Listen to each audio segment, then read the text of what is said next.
ম্যাথে আমাদের হচ্ছে, আমি যদি তোমাকে বলি তুমি এখন থেকে কি করবা, তোমার এখন থেকে কাজ হবে যখনই তুমি একটা বহুপদী দেখবা তুমি আগে চেক করে নিবা সেই বহুপদীটা চক্রক্রমিক বহুপদী কিনা। তাহলে আমরা যদি চেক করতে চাই, দেখো এখানের মধ্যে কয়টা চলক আছে, 3টা চলক আছে এ বি সি।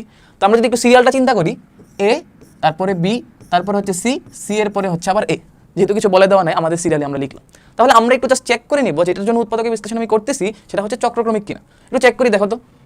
তো যদি চেক করি তাহলে দেখো প্রথমে আছে বি, বি এর বদলে বসাইতে হবে কি সি, তারপর সি এর বদলে কি বসাইতে হবে, সি এর বদলে বসাইতে হবে এ, তারপরে C minus A, A b, a minus B. তো এটা আসলো আমাদের, সবাই আশা করি বসানো বুঝতে পারছো। এখন দেখো এখানে প্রথমে ছিল বিসিবি মাইনাস সি, এখানেও আছে বিসিবি মাইনাস সি, এখানে ছিল সিএসি মাইনাস এ, এখানেও আছে সিএসি মাইনাস এ, এখানে ছিল এবি এ মাইনাস বি, এখানেও আছে এবি এ মাইনাস বি। তাহলে আমি বলতে পারি কি না আমাদের যে রাশিটা আসলে দেওয়া আছে সেই রাশিটা একটা চক্রক্রমিক রাশি। আমরা এখন বললাম সুতরাং এইটা একটু মুছে দিই, প্রদত্ত রাশিটি হচ্ছে চক্রক্রমিক রাশি। ঠিক আছে, তো আমি জাস্ট একটু মানে প্রমাণ করে দেখাই দিলাম যে এটা হচ্ছে একটা চক্রক্রমিক রাশি। এখন চক্রক্রমিক রাশি হওয়ার পর আমরা তো চক্রক্রমিক রাশির মাধ্যমে উৎপাদকের বিশ্লেষণ করতে যাচ্ছি, তাই না? তখন তারপরে তোমার কি কাজ হওয়া উচিত? তারপর তুমি এই কথাটা একটু মনে রাখবা, সেটা হচ্ছে এখানে তো অনেকগুলো চলক আছে, 3টা চলক আছে, তাই তো? তোমার কাজ হবে এটাকে যে কোনো একটা চলকের ফাংশন ধরে নাও। কি কাজ হবে প্রথমে? এখানে তো এবিসি আছে, 3টা চলক আছে, তোমার কাজ হবে এটাকে যে কোনো একটা চলকের ফাংশন ধরে নাও। তো আমি ধরো প্রথম চিন্তা করে নিলাম এটাকে আমি এ এর ফাংশন আকারে চিন্তা করবো। এখানে আমি লিখলাম যে ধরি, এটা কেন লিখতেছি একটু পরে উদ্দেশ্যটা বুঝে যাবা। আমি লিখলাম ধরি পি অফ এ, মানে কি এ এর জন্য হচ্ছে এটা ফাংশন, সেটা ইকুয়াল টু হচ্ছে আগে যা ছিল তাই হচ্ছে তুলে দিলাম, b c b minus C plus c a c minus A plus a b a minus b. এখন তোমার এরপরে কাজ হবে, আমরা যেহেতু উৎপাদকে বিশ্লেষণ করতেছি আমরা কিন্তু উৎপাদক উপপাদ্য পড়ছি, তাই তো? তো তোমার এরপরে কাজ হবে খালি এর জায়গাতে কি বসাইলে জিরো আনা যায়। কি বললাম? এর জায়গাতে কি বসালে জিরো আনা যায়। তো তুমি একদম শুরু করবা কিভাবে জানো? তুমি শুরু করবা প্রথমে এর জায়গাতে বি বসাবা, না হলে মাইনাস বি বসাবো। ঠিক আছে, তো আমরা প্রথমে কি বললাম, হয় বি বসাবো না হলে মাইনাস বি বসাবো। তাহলে আমি যদি বি বসাই, ধরো আমি বি বসাবো, সুতরাং p of b equal to, একটু দেখো আমি তারপরে ক্লিয়ার করে দিচ্ছি যে আমরা এটা কেন করতেছিলাম। তাহলে আমি যদি এখন এর বদলে বি বসাই তাহলে কি আসবে? শুধু শুধু এর বদলে কিন্তু বি বসাবো, আর কোথাও ধরবো না। তাহলে b c b minus C plus, এখানে তো ছিলই না, সি বি, তারপরে দেখো সি মাইনাস বি প্লাস এর বদলে বসাবো বি, তাহলে b square b minus b. তাহলে দেখো তো এই পার্টটা সবটা জিরো হয়ে গেল। আর এখানে একটু খেয়াল করলে দেখো এটা আসছে বিসি বি মাইনাস সি, আর এটাকে চাইলে তুমি একটু সুন্দর করে লিখতে পারবা minus b c b minus c, তাই না? তাহলে দেখো তো এটাও কাটাকাটি হয়ে গেল। তাহলে আনসারটা আসলে হচ্ছে 0। এখন আনসারটা 0 আসলে আমার লাভটা কি? তো আমরা একটু উৎপাদক উপপাদ্যটা তোমাকে মনে করাই দেই। উৎপাদক উপপাদ্যটা কি ছিল? ধরো তোমার কাছে যদি একটা এক্স এর কোনো ফাংশন থাকতো আর সেখানে তুমি যদি এক্স এর জায়গাতে এ বসে 0 পাইতা, এক্স এর জায়গাতে এ বসে কি পাইছো 0, তখন তুমি বলতা এক্স মাইনাস এ হচ্ছে একটা উৎপাদক। তো কথাটা আশা করি সবার মনে আছে। এখন এই কথাটা আমি এখানেও খাটাইতে পারি না। আমি কি বললাম?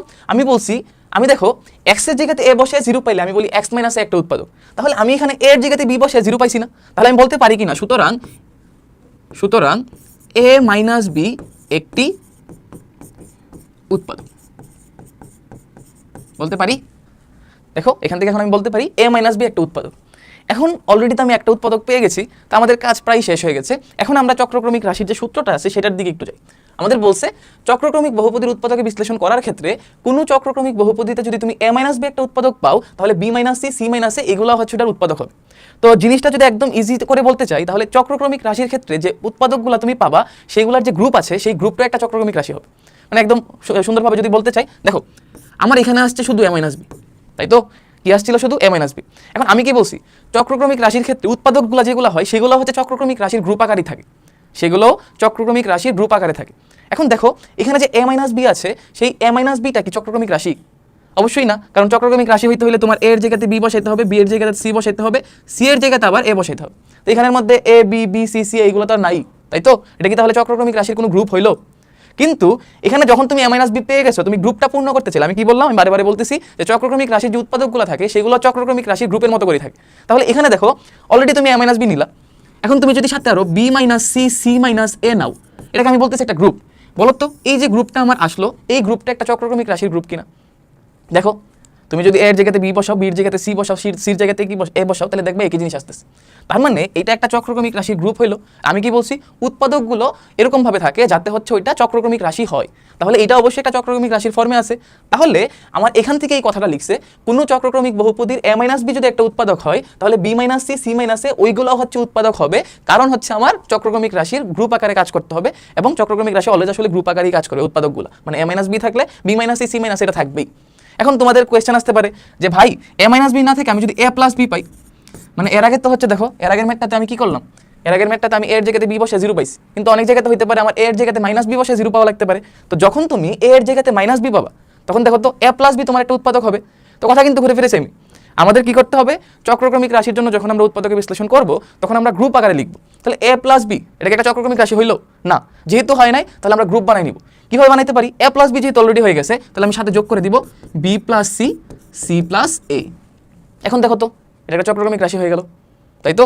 তাহলে আমি বলতে পারি যে যখন কোনো একটা চক্রক্রমিক রাশির মধ্যে আমি এ মাইনাস বি উৎপাদক পাবো, তখন আমার b minus C, C minus এটা উৎপাদক হবে। ঠিক একই রকমভাবে যদি আমি এ প্লাস বি পেয়ে যাই, তাহলে আমার B plus C, C plus A ওইগুলো উৎপাদক হবে।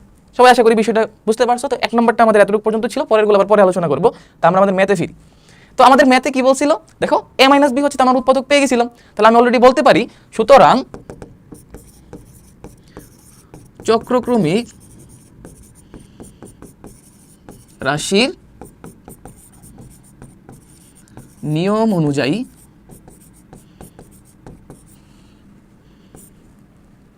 B minus C, C minus A উৎপাদক হবে। ঠিক আছে? তো আশা করি বিষয়টা বুঝতে পারছো। এখন আমরা চক্রক্রমিক রাশির নিয়ম অনুযায়ী বলতে পারছি যে B minus C, C minus A এগুলো উৎপাদক হবে। এখন তোমরা বলতে পারো যে ভাইয়া তাহলে উৎপাদক কি সবগুলো পেয়ে গেছি? এর জন্য আমাদের একটু তাকাইতে হবে। দেখো এখানের মধ্যে আমাদের যে রাশিটা দেওয়া আছে, সেই রাশির সর্বোচ্চ মাত্রা কত? অলরেডি মাত্রা যেহেতু পারো তোমরা দেখো এটার সর্বোচ্চ মাত্রা হচ্ছে 3। আর আমরা কিন্তু উৎপাদকের নিয়ম অনুযায়ী জানি যে সর্বোচ্চ মাত্রা যত হবে সিঙ্গেল পাওয়ারের ততগুলা উৎপাদক আসবে, তাই তো? কি বললাম, উৎপাদকের উপরে মাত্রা যত হবে সিঙ্গেল পাওয়ারের ততগুলো আসবে। তো জিনিসটা যদি আমি একটু বুঝাইতে চাই, দেখো ধরো তোমার কাছে বলছে x square minus 5x plus 6 এর উৎপাদকের বিশ্লেষণ করো। এটা হচ্ছে আমার খুব প্রিয় একটা উদাহরণ। তাহলে x square minus 5x plus 6 এর জন্য যখন তুমি করবা, তুমি কি পাবা?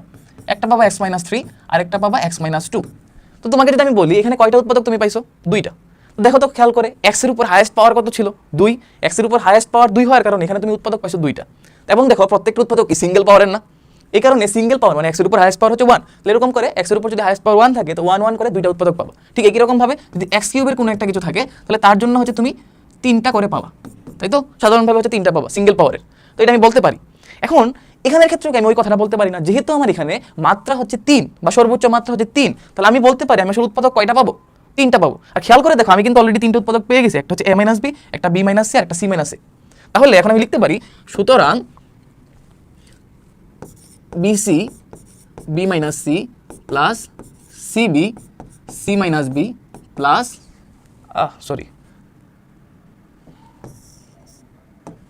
bc b minus C plus ca c minus A plus ab a minus B.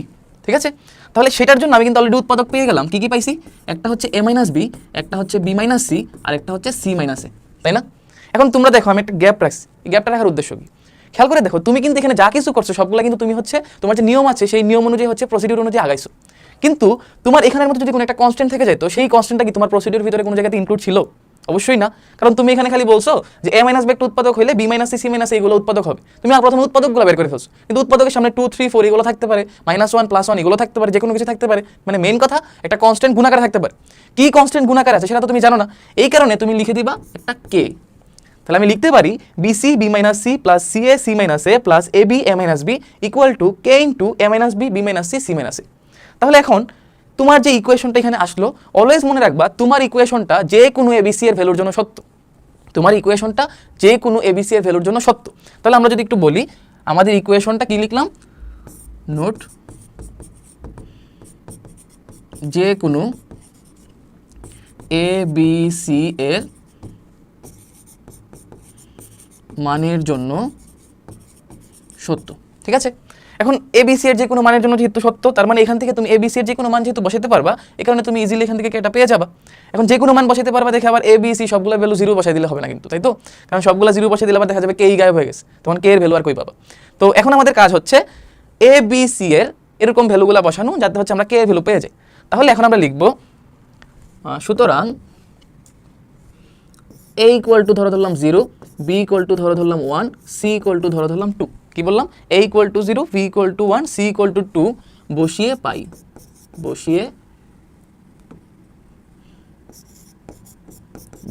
পাই, কি পাই দেখো, A যখন 0 এটা সবটা 0, A যখন 0 এটা সবটাও 0, তাহলে আর বাকি আছে কি BC। তাহলে BC মানে হচ্ছে 1 × 2 × B - C। তাহলে B - C মানে কত? -1। এই পার্টটা শেষ হয়ে গেল।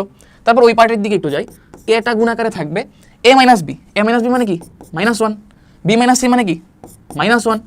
আর C - A মানে কি? C মানে দেখো 2 আর A মানে হচ্ছে 0, তার মানে এটা হচ্ছে × 2। তাহলে সেখান থেকে ক্যালকুলেশন যদি আমি একটু করি, তাহলে দেখো তো আমি কি পাচ্ছি।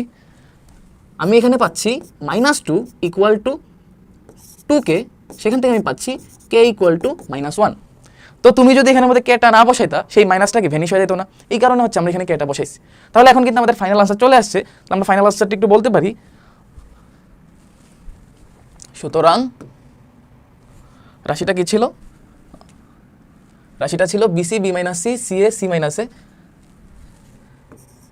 BC B - C, CA C - A plus AB A - B, এটা ইকুয়াল টু হবে কি বলছিলাম, প্রথমে থাকবে কে এর মান আমি পাইছি -1 into A - B, B - C, C - A। তো খেয়াল করে দেখো, আমরা এখন যে উৎপাদকের বিশ্লেষণটা করলাম সেটা কিন্তু আমরা বলছি চক্রক্রমিক রাশির নিয়ম অনুযায়ী। তো তোমার ইনিশিয়ালি মনে হইতেছে যে ভাই এটা কেন করালো, আগেরটাই তো ইজি ছিল, তাই তো? বাট সামনের দিকে যখন আগাবো তখন আসলে বুঝতে পারবা যে কোনটা ইজি বা কোনটা আমার একটু কম পরিশ্রম করা লাগতেছে বা কম মেধা খাটাইতে হচ্ছে, ঠিক আছে? তো আমরা যখন সামনের দিকে যাবো তখন বিষয়টা আরও ক্লিয়ার হয়ে যাবে। আর তুমি যখন ধরো দুইটা নিয়মই জানো, তখন পরীক্ষাতে যদি খুব ইজি ম্যাথ দিয়ে দেয় তুমি তোমার মতো করে করতে পারো। বাট যখনই খুব কঠিন ম্যাথ দিয়ে দিবে তখন কিন্তু চক্রক্রমিক রাশি ছাড়ার কোনো বিকল্প নাই। এটা তুমি আস্তে আস্তে বুঝতে পারো যখন আমরা ক্লাসটা সামনের দিকে আরও আগাবো। তাহলে এখন আমরা বুঝতে পারছি আমাদের এটা হচ্ছে চক্রক্রমিকের মাধ্যমে করাও শেষ, আর আরেকটা হচ্ছে আমাদের সাধারণ যে নিয়ম আছে সাধারণ নিয়মও করা শেষ। তো আশা করি সবাই এটা বুঝতে পারছো।